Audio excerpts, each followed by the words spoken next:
ಹೋದೆ ಆ ಪಿಶಾಚಿ ಅಂದರೆ ಬಂದೆ ಗವಾಕ್ಷಿಲಿ ಅನ್ನೋ ಹಾಗಾಯ್ತು. ಯಾಕೆಂದರೆ ಮತ್ತೆ ಎಂಟ್ರಿ ಕೊಡ್ತಾ ಇದೆ ಕರೋನಾ ಹೆಚ್ಚಳ ಮತ್ತೆ ಬಂತು ಮಾಸ್ಕ್ ರೂಲ್ಸ್.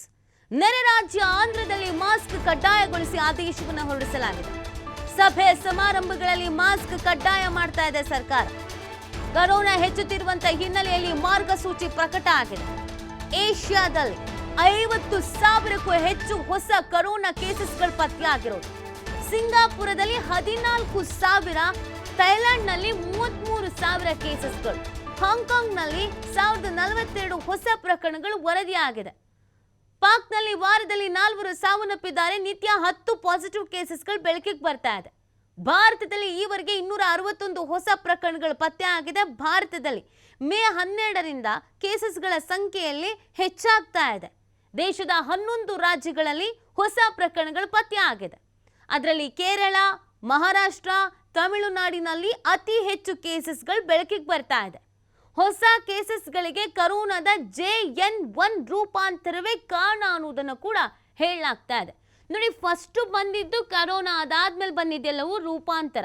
ಅದರಲ್ಲಿ ಸೆಕೆಂಡ್ ವೇವ್ ಅಂತ ನಾವು ಕರೆದ್ವಲ್ಲ, ಅದರಿಂದ ತುಂಬ ಜನರ ಜೀವ ಹೋಯಿತು. ಥರ್ಡ್ ವೇವು, ಫೋರ್ತ್ ವೇವು ಅಷ್ಟಕ್ಕಷ್ಟೇ ಇತ್ತು. ಈಗ ಬಂದಿರೋದು ಎಷ್ಟು ಮಟ್ಟಿಗೆ ಎಫೆಕ್ಟಿವ್ ಆಗಿದೆ ಅನ್ನೋದ್ರ ಬಗ್ಗೆ ಇನ್ನೂ ನಮಗೆ ಮಾಹಿತಿ ಅನ್ನೋದು ಅಧಿಕೃತವಾಗಿ ನಮ್ಮ ಸರ್ಕಾರದ ಕಡೆಯಿಂದ ಬರಬೇಕಾಗತ್ತೆ. ಆರೋಗ್ಯ ಇಲಾಖೆ ಆರೋಗ್ಯ ಸಚಿವರು ಇದೊಂದು ಪ್ರೆಸ್ ಮೀಟ್ ಮಾಡಿ ಮಾಹಿತಿ ತಿಳಿಸ್ತಾರೆ. ಈಗಾಗಲೇ ಅಕ್ಕಪಕ್ಕದ ರಾಜ್ಯಗಳಲ್ಲಿ ಈ ಹಿಂದಿನ ರೂಲ್ಸಸ್ಗಳು ಏನಿತ್ತು, ಮಾಸ್ಕ್ ಕಡ್ಡಾಯ ಮಾಡಬೇಕು, ನೀವು ಯಾವುದೇ ಮದುವೆ ಸಮಾರಂಭ, ಬೀಗ್ರೂಟ, ಇನ್ನೊಂದು ಮತ್ತೊಂದು ಹೋದ್ರೂ ಎಲ್ಲಿಂದ ಎಲ್ಲಿಗಾದರೂ ಹೋಗಿ ಬನ್ನಿ, ನಮ್ಮ ಎಚ್ಚರಿಕೆಯಲ್ಲಿ ನಾವಿರಬೇಕು, ಸದ್ಯಕ್ಕಂತೂ ಮಾಸ್ಕನ್ನು ಯೂಸ್ ಮಾಡಲೇಬೇಕು. ಇನ್ನು ಲಾಕ್ಡೌನು, ಇನ್ನೊಂದು ಮತ್ತೊಂದು ಅದ್ಯಾವುದು ಈಗ ಇಲ್ಲ. ಆದರೆ ನಾವು ಎಚ್ಚೆತ್ಕೊಂಡಿಲ್ಲ ಅಂದರೆ ಕೇಸಸ್ಗಳ ಸಂಖ್ಯೆ ಜಾಸ್ತಿ ಆಗಬಹುದು. ಹಾಗಾಗಿ ಬಹಳ ಎಚ್ಚರಿಕೆಯಿಂದ ಇರಬೇಕಾಗತ್ತೆ. ಅಕ್ಕಪಕ್ಕದ ರಾಜ್ಯಗಳಲ್ಲಿ ಆಲ್ರೆಡಿ ಕರೋನಾ ಕೇಸಸ್ಗಳು ಜಾಸ್ತಿ ಆಗ್ತಾ ಇದೆ. ಮಹಾರಾಷ್ಟ್ರ, ಕೇರಳ ಅಂತ ಆಂಧ್ರ ಅಂದಿದ ತಕ್ಷಣ ನಮ್ಮ ಗಡಿಭಾಗಗಳಲ್ಲಿ ಈಗ ಆಲ್ರೆಡಿ ಬೆಳಗಾವಿಗೆ ಒಕ್ಕರ್ಸ್ಕೊಂಡು ಬಿಡ್ತು. ಇನ್ನು ಕೇರಳ ಅಂದಿದ ತಕ್ಷಣ ಈಗ ಮಂಗಳೂರು ಈ ಕಡೆ ಎಲ್ಲ ಬಂದ್ಬಿಡುತ್ತೆ. ಹಾಗಾಗಿ ನಾವು ಬಹಳ ಎಚ್ಚರಿಕೆಯಿಂದ ಇರಬೇಕಾಗತ್ತೆ. ಇನ್ನು ಬೆಂಗಳೂರಿನಲ್ಲಿ 1-2 ಕೇಸಸ್ಗಳು ಕಾಣಿಸ್ತು ಅಂತ ಅಂದರೆ ಸಹಜವಾಗಿ ಭಯ ಇರುತ್ತೆ. 9 ತಿಂಗಳ ಮಗುವಿನಲ್ಲಿ ಕರೋನಾ ಕೇಸ್ ಪಾಸಿಟಿವ್ ಬೆಂಗಳೂರಿನಲ್ಲಿ. ವಾಣಿ ವಿಲಾಸ ಹಾಸ್ಪಿಟಲ್ನಲ್ಲಿ ಟ್ರೀಟ್ಮೆಂಟನ್ನು ನೀಡಲಾಗ್ತಾ ಇದೆ 9 ತಿಂಗಳ ಮಗುವಿನಲ್ಲಿ. ಹಾಗಾಗಿ ಸ್ವಲ್ಪ ಮಟ್ಟಿಗೆ ಇದರ ಬಗ್ಗೆ ಎಚ್ಚರಿಕೆ ಇಡಿ. ಏನು ಹೆದರ್ಕೊಂಡು ಮನೇಲಿ ಕೂತ್ಕೊಳ್ಳಿ ಅಂತ ಹೇಳ್ತಾ ಇಲ್ಲ. ನೀವು ಹೊರಗಡೆ ಹೋಗಿ ಬಂದಾಗ ಮಾಸ್ಕನ್ನು ಧರಿಸಿ, ಕೈಯು ಕಾಲನ್ನು ಶುಚಿಯಾಗಿ ತೊಳ್ಕೊಳ್ಳಿ.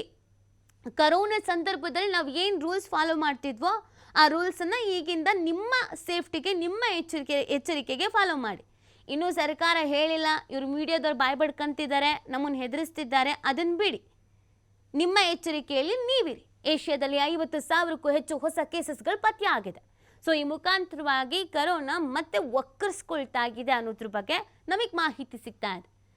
ಈಗ ಆಲ್ರೆಡಿ ಅಕ್ಕಪಕ್ಕದ ರಾಜ್ಯಗಳಲ್ಲಿ ಮಾಸ್ಕ್ ಕಂಪಲ್ಸರಿ ಅಂತ ಹೇಳಿಬಿಟ್ಟಿದ್ದಾರೆ. ಆಂಧ್ರದಲ್ಲೇ ಮಾಸ್ಕನ್ನು ಕಡ್ಡಾಯನೂ ಮಾಡಿದ್ದಾರೆ. ಮಾರ್ಗಸೂಚಿ ನಿಮಗೆ ಮರ್ತೋಗಿಲ್ಲ ಅಂತ ಭಾವಿಸ್ತೀವಿ. ಮಾರ್ಗಸೂಚಿ ಅದನ್ನು ಆಲ್ರೆಡಿ ಪ್ರಕಟ ಮಾಡಿಬಿಟ್ಟಿದ್ದಾರೆ. ಸೊ ಹಾಗಾಗಿ ನಾವುಗಳು ಕೂಡ ಎಚ್ಚರಿಕೆಯಿಂದ ಇರಬೇಕು. ಬೆಂಗಳೂರಿನಲ್ಲೂ ಬೆಳಗಾವಿಯಲ್ಲೂ ಕರೋನಾ ಕೇಸಸ್ಗಳು ಆಕ್ಟಿವ್ ಆಗಿದೆ ಅನ್ನೋದ್ರ ಬಗ್ಗೆ ಮಾಹಿತಿ ದೃಢವಾಗ್ತಾ ಇದೆ.